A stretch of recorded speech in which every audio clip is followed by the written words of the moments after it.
DTF को, concern teachers को, save DU campaign को धन्यवाद देना चाहती हूँ कि आपने ऐसे दिन पर इस कार्यक्रम के बारे में सोचा. You have organized this program. I know that we are punning on the idea of April Fool's Day, but I think that this is a practice that we should continue with every year, because it's very important for the progressive students movement, the progressive teachers movement, mass movements in the interest of public funded education, to take stock of all the ways in which the system continues to try and fool us. उम्मीद है कि हम अपने संघर्षों को आगे लेकर एक तीव्रता के साथ बढ़ेंगे और बार बार इस सिस्टम के खोखले वादों को, जब उस सिस्टम ने हमारा मजाक उड़ाने की कोशिश किया है, उन सारी चीज़ों को हम जनता तक साफ साफ लेकर जाएं और दिखा पाए, एक्सपोज करें. साथियों, बहुत सारी NEP नेशनल एजुकेशन पॉलिसी के प्रावधान हैं जो जायज़ सी बात है एक्सक्लूजन को इंटेंसिफाई करने वाले हैं. नौकरियों को जो इस क्षेत्र में है, शिक्षा के क्षेत्र में है, नौकरियों को भी इसमें कटौती होने वाली है. मैं बहुत ज़्यादा अलग अलग पहलू में नहीं जाती हूँ. मेरा फोकस आज कहीं ना कहीं एक बैलेंस शीट पर है. I think it's important for us, as I keep saying, to take stock and to look at the larger trends and what is going to intensify in the coming days, as and when more and more provisions of national education policy get firmly enforced. रहस्य क्या है, on the ground reality क्या है, और ये जो वादे हैं वो क्या है. In reality, the system keeps saying that national education policy is a major reform package. But the truth is, it's a consolidation of reforms in our education system. ऐसा नहीं है कि पहले बहुत डार्क एज था और अब NEP के आते आते we are going to enter a period of lightness, a period of salvation. Things have been pathetic in the beginning, starting from the school level right up till the higher education sector, and it's only going to get worse because the system doesn't talk about implementing measures which will allow for more inclusion, but rather it's going to legitimize and facilitate more exclusion. और जाहिर सी बात है, exclusion दलित तबके की होगी, आदिवासी young youth की होगी, महिलाओं की होगी, मजदूर वर्ग के युवाओं की होगी. Now, to elaborate this concern, which many times we are aware of, please allow me to use two important examples or two important, let me say, trends, so that there's absolute conviction amongst us about where the problem is stemming and how we need to sharpen our struggle against it. Look around you, both in our own city of Delhi and even in rural India. What is the condition of the average government school? It's pathetic. सरकारी school में हमारे देश के गरीब, और जाहिर सी बात है जब हम गरीब की बात करते हैं तो एक बहुसंख्यक दलित समुदाय, मजदूर वर्ग के बच्चे जाते हैं. मैं आपको एक एनालॉजी के तौर पर एक हलवाई की बात बताना चाहती हूँ. किसी भी हलवाई की दुकान में चले जाइए और उससे पूछिए कि भैया आपके मिठाई की क्वालिटी में एक चीज साफ साफ दिखेगी कि वो अच्छी क्वालिटी की है अगर आप खुद हलवाई होते हुए इस मिठाई को खाएंगे. आप देख लीजिए कि इस पूरे भारत के जो भी अलग अलग एजुकेशन मिनिस्टर्स हैं, क्या वो अपने बच्चों को सरकारी स्कूल में भेजते हैं क्या? नहीं. There is absolutely no trust in the government school of our own education ministers, and they allow for so many young children from vulnerable, socio-economically deprived sections of society to flood those schools. यहाँ पे बहुत सारे छात्र संगठन हैं जिनका काम गांव में भी होगा, कस्बों में भी होगा. रूरल गवर्नमेंट स्कूल्स देख लीजिएगा, उन स्कूल्स में एक बड़ी तादाद दलित बच्चों की है, खेते मजदूर के बच्चे होते हैं, और उसका एक बड़ा हिस्सा डिस्प्रोपोर्शनेट अगर आप देखिए कि इस रूरल गवर्नमेंट स्कूल में कौन जाते हैं, लड़कियां हैं। स्कूल की स्थिति खराब कर दी गई है और भी बदतर होती है, और यहां से प्रॉब्लम शुरू होता है। हाँ, हम जिस शहर में है दिल्ली में, यहाँ पे की जो सरकार है आप कहती है कि वो स्कूली शिक्षा को काफी अच्छा बना रही है, गवर्नमेंट स्कूल्स की कंडीशन को। पर ध्यान से देखिए, यहाँ पर दिल्ली में ही अपने स्कूल, गवर्नमेंट स्कूल्स के रिजल्ट को लेकर इतनी चिंतित सरकार क्या कर रही है कि 9, 10, 11, 12 की कक्षाओं में एडमिशन नहीं दे रहा है unless you have proper high percentage. इसलिए एक बड़ा हिस्सा 8वीं के बाद, इस शहर के गरीब बच्चे 8वीं के बाद उनको रास्ता NIOS का दिखा दिया जाता है, national institute of open schooling.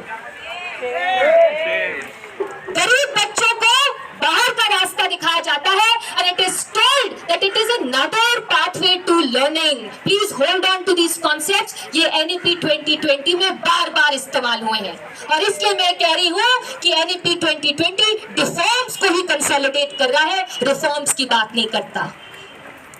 हमेशा एक दूसरा लंबा रास्ता दिखा दिया जाता है, जहाँ पे घटिया शिक्षा दी जाती है, जहाँ पे खराब स्टडी मटेरियल दिया जाता है, जहाँ पे टीचर्स, क्लासरूम, ब्लैक बोर्ड नहीं दिया जाता है, वो है ओपन स्कूल का रास्ता। और वो यहाँ पर हमारे शहर में होता जा रहा है, और इसलिए कहा जाता है कि एक बहुसंख्यक हिस्सा 8वीं के बाद 9वीं तक नहीं पहुंचता, 10वीं के बाद 11वीं तक नहीं पहुंचता, और 12वीं के बाद एक बड़े हिस्से की 13वीं हो जाती है। क्यों?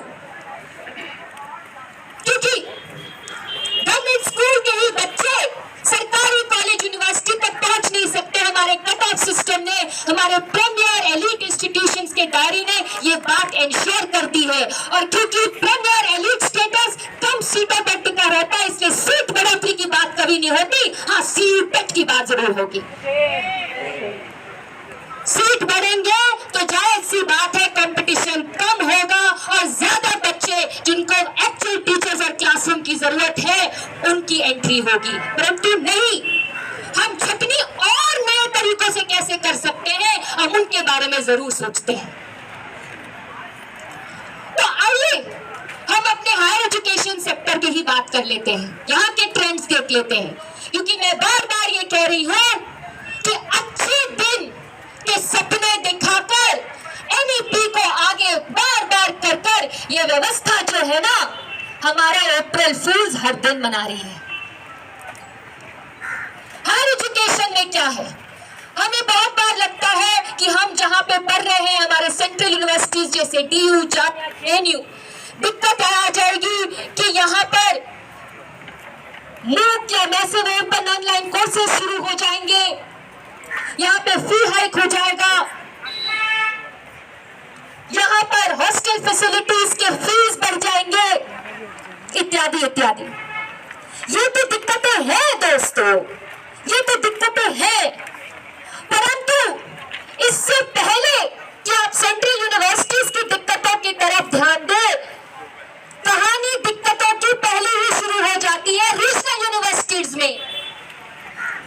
हम एक ऐसी शिक्षा व्यवस्था का हिस्सा है जहां पे हायरार्की इस तरीके से काम कर रही है। There is an entrenched hierarchy within institutions. You let regional universities, regional colleges, again, which are the mainstay of the most vulnerable social groups, and disproportionately women are part of those social groups.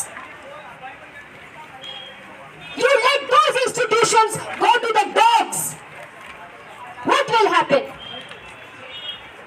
एक बड़ा हिस्सा खराब शिक्षा नीति का पहले से ही victim रहा है। हम उस पूरे प्रोसेस का इंटेंसिफिकेशन देखने वाले हैं।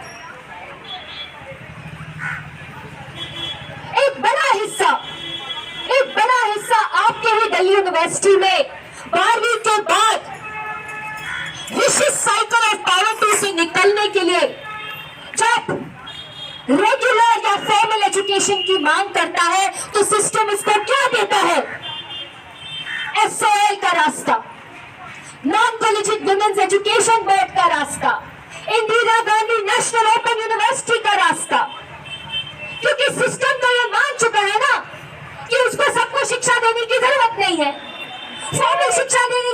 जरूरत नहीं है।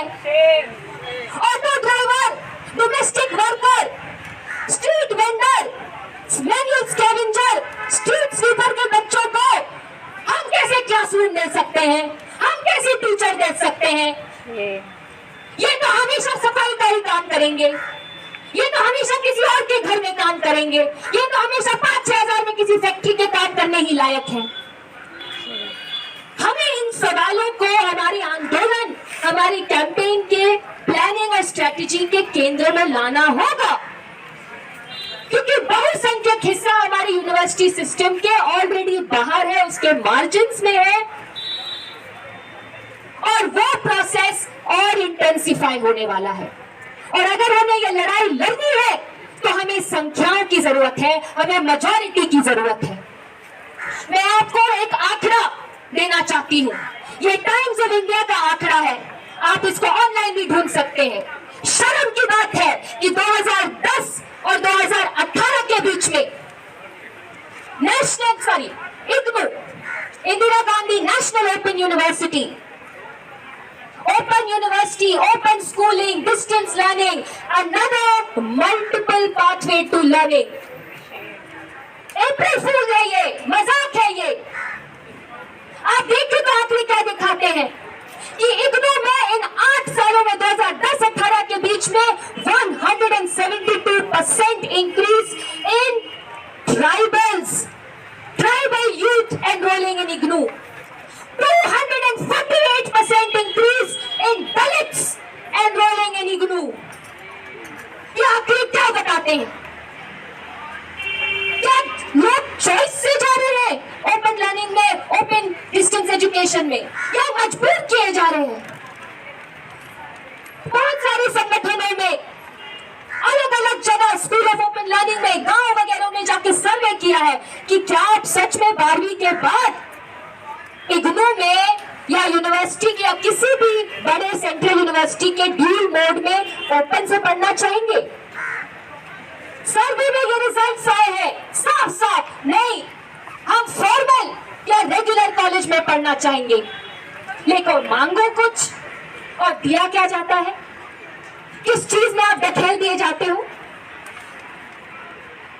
दोस्तों, कहने का मतलब ये है, और मैं बार बार ये कह रही हूं कि हमें इस पूरे षड्यंत्र के खिलाफ एकजुट होना है, और एक भारी मात्रा में जो समाज के तबके, जो युवाओं के तबके ऑलरेडी फॉर्मल एजुकेशन के बाहर है, उसके मार्जिन्स में खड़े हो रहे हैं, उनको हमें लामबंद करना होगा, उनके मुद्दों को हम जोड़ते हुए आगे इस आंदोलन को चलाएं।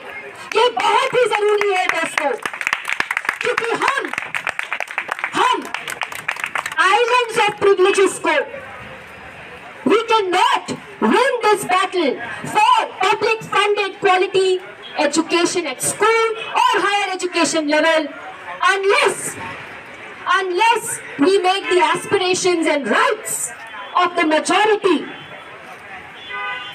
the fulcrum, the foundation on which we will fight further.